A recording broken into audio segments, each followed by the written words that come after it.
Udah hitam, jelek, hidup lagi.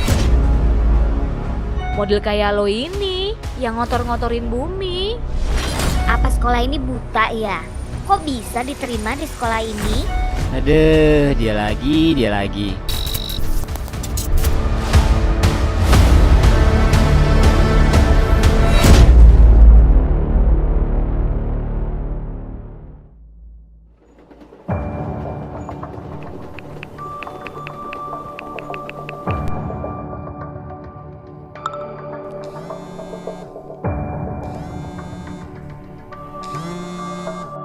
Weh, Raisa, saya mau cerita kau barang satu nih.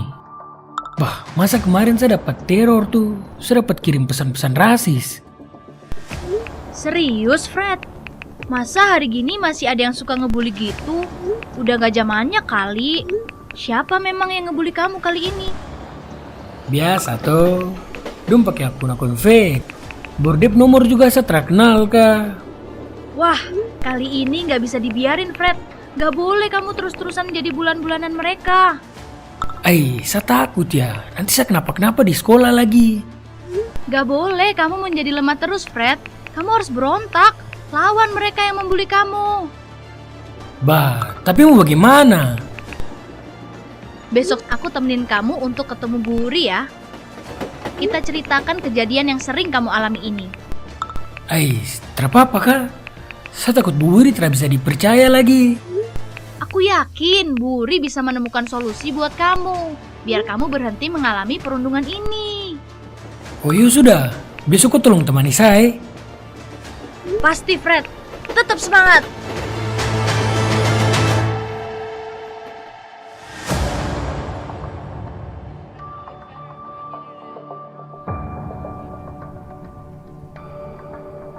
Siang, Bu Wuri. Lagi sibuk ya, Bu? Boleh minta waktunya sebentar? Hei, Sa, Fred. Ada apa gerangan? Tumben kalian menemui ibu? Silakan. Begini, Bu. Model kayak lo ini yang Udah ngotor-ngotorin hitam, bumi. Apa jelek, sekolah ini buta hidup ya? lagi. Kok bisa diterima di sekolah Aduh, ini? dia lagi. Cyberbullying atau perilaku kekerasan berbasis dunia maya rentan mendapatkan pengaruh negatif. Teknologi internet yang berkembang pesat dampaknya dapat menjangkau audiens yang jauh lebih besar dan lebih luas dengan pelaku yang tidak dapat diketahui atau anonim dan mempunyai konsekuensi yang lebih merusak seperti stres, depresi, bahkan bunuh diri.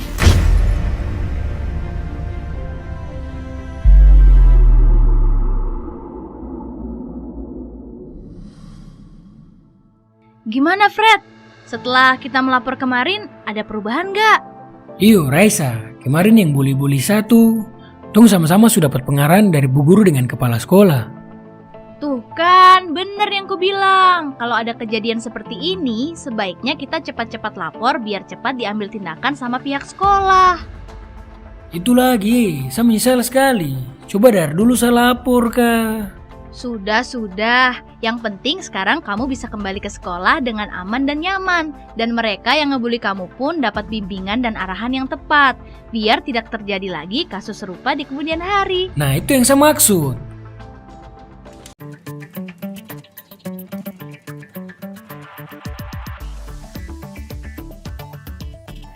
Mungkin ini my true calling gitu ya, untuk support orang ketika dia di masa-masa kritikalnya. At least mereka punya orang dulu untuk dia bisa curhat, dia bisa ngobrol tanpa dijudge.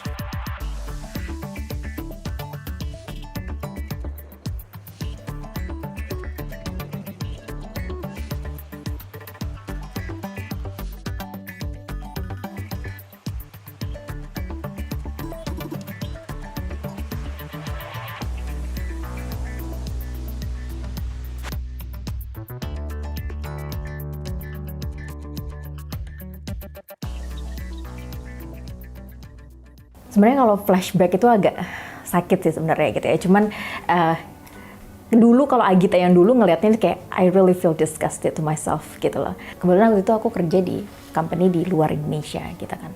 Dan aku satu-satunya orang Indonesia di situ.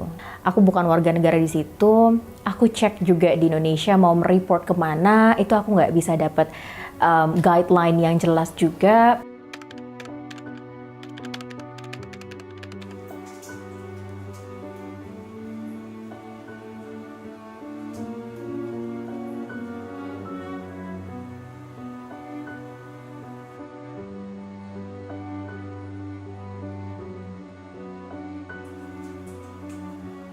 Mungkin ini my true calling gitu ya, untuk support orang ketika dia di masa-masa kritikalnya. At least mereka punya orang dulu untuk dia bisa curhat, dia bisa ngobrol tanpa dijudge. Kita membantu dari segi psikisnya dan dari segi hukumnya. Ada hal-hal yang dampak psikis yang dialami oleh korban, dan ada juga dampak-dampak secara legal yang sebetulnya bisa membantu korban untuk mereport kasus tersebut.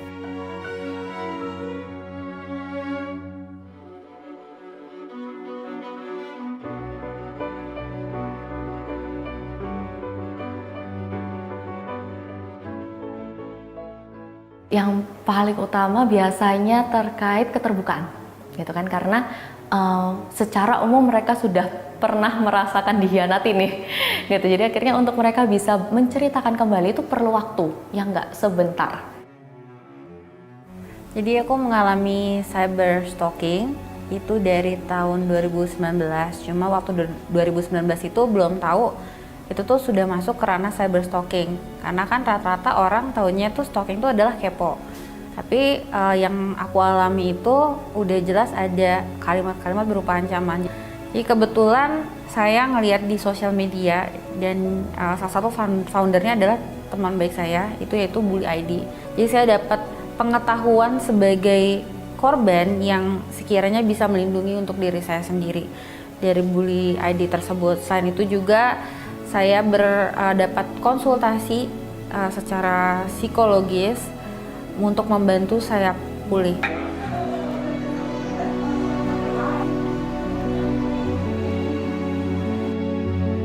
Namun, apa saja yang sebenarnya masuk kategori cyberbullying? Melontarkan serangan verbal bertubi-tubi itu dikenal sebagai flaming. Yang dimaksud pelecehan ketika ada yang terus-menerus mempermalukan orang lain. Mengumbar keburukan orang lain termasuk dalam kategori denigration. Dan berpura-pura jadi orang lain saat berkomentar adalah perilaku impersonation.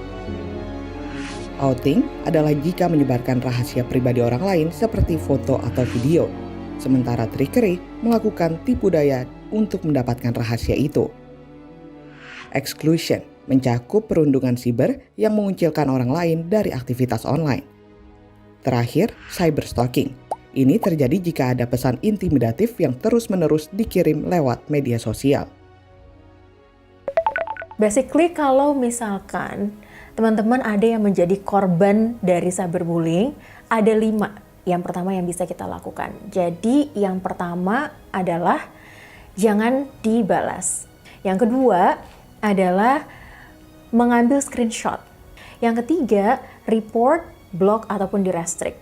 Yang keempat, sangat dianjurkan untuk teman-teman bisa berbicara atau sharing mengenai kejadiannya dengan orang lain. Yang terakhir adalah mereport ke pihak yang berwajib.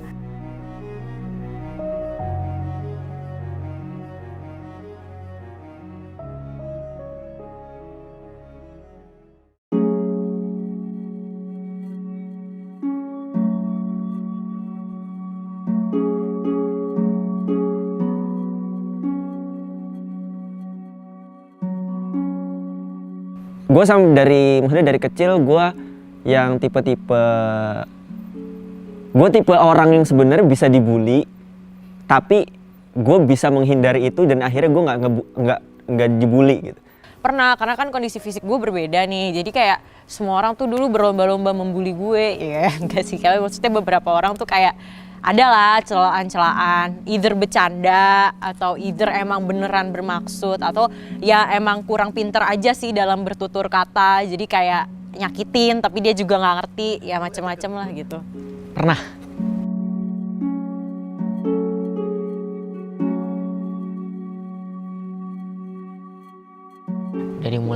gue dibully dari mulai fisik sampai kata-kata, sampai apa ya, verbal sih, verbal sampai fisik. Itu menurut gue kejahatan yang gak punya hati sih. Dari komen-komen netizen gitu, nggak bully sih, tapi itu jujur ganggu psikis gue juga, karena gue ngerasa jadi serba salah kan, kayak aduh, giliran gue nunjukin banget gue nggak nyaman, tapi giliran gue mulai bergaya seperti biasa orang mikirnya gue nutupin. Padahal kan maksud gue kayak intinya lo ketemu gue offline, maksudnya ketemu gue langsung pun gue nggak akan nutupin lagi kok, gue akan tetap jadi diri gue yang seperti biasa. Cuman kalau masalah berfoto dan bergaya di social media itu kan kebebasan masing-masing individu ya, jadi kayak why bother gitu.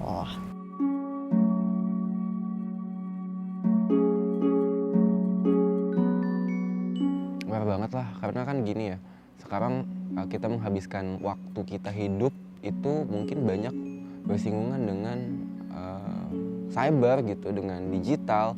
Jadi memang ketika jumlah penggunanya banyak, gue yakin juga pasti jumlah cyberbullyingnya juga banyak gitu. Jadi ya cukup aware akan itu sih. Bahkan kan gue sempat riset juga, the numbers of people who do suicide karena cyberbullying kan lumayan tinggi. Apa yang lo tampilkan di social media, personal branding tuh kayak baju aja. Kayak baju yang lo pakai gitu. Pakai apa yang bikin lo nyaman, bukan apa yang bikin orang akan suka akan itu gitu. Menyesuaikan dengan tempatnya, kayak maksudnya mungkin by personality kan, ada personality kita yang tidak kita tunjukkan ke publik, ada personality kita yang hanya kita tunjukkan ke orang-orang terdekat. Kalau filosofinya gini sih, lo nggak pakai baju bola ke kondangan, lo menggunakan baju yang tepat. Jadi ya itu yang gue pahami tentang gimana gue membentuk diri gue di social media gitu sih. Kalian tuh harus hati-hati banget sama apa yang kalian utarain di social media. Iya kalau emang itu orang teman dekat atau teman yang udah kenal baik kalian seperti apa, it's okay. Tapi kalau orang yang kalian nggak tahu aslinya gimana, nggak pernah ada ngobrol secara langsung, nggak pernah ketemu, kemudian kalian langsung ngutarain opini kalian secara blak-blakan di kolom komentar yang jelas-jelas orang itu bisa lihat, apakah itu adil untuk orang itu?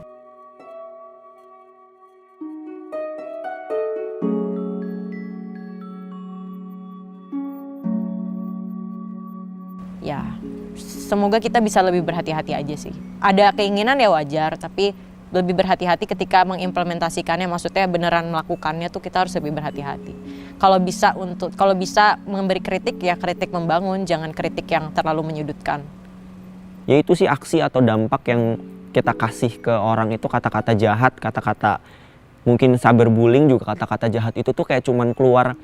Kita tuh cuman ngetik tuh nggak butuh waktu lama buat ngetik kayak goblok gitu, kayak anjing atau kayak pelacur dan sebagainya, itu nggak butuh waktu lama. Tapi ketika orang tersebut ngebaca kalimat tersebut, kayak orang yang kita tuju ngebaca kalimat tersebut tuh, itu tuh efeknya bisa berdampak banget. Dia bisa kepikiran kayak, oh apakah benar yang orang diomongin ini, karena kayak kita tuh sangat terpengaruh banget sama omongan orang lain, dan dari situ kayak mungkin kayak jadi kayak kita kepikiran dari victimnya atau orang-orang yang kita katain itu, jadi mikir banyak, dan di situ yang mungkin bisa menyebabkan dia tadi bahkan bisa sampai parahnya bisa ada keinginan untuk bunuh diri.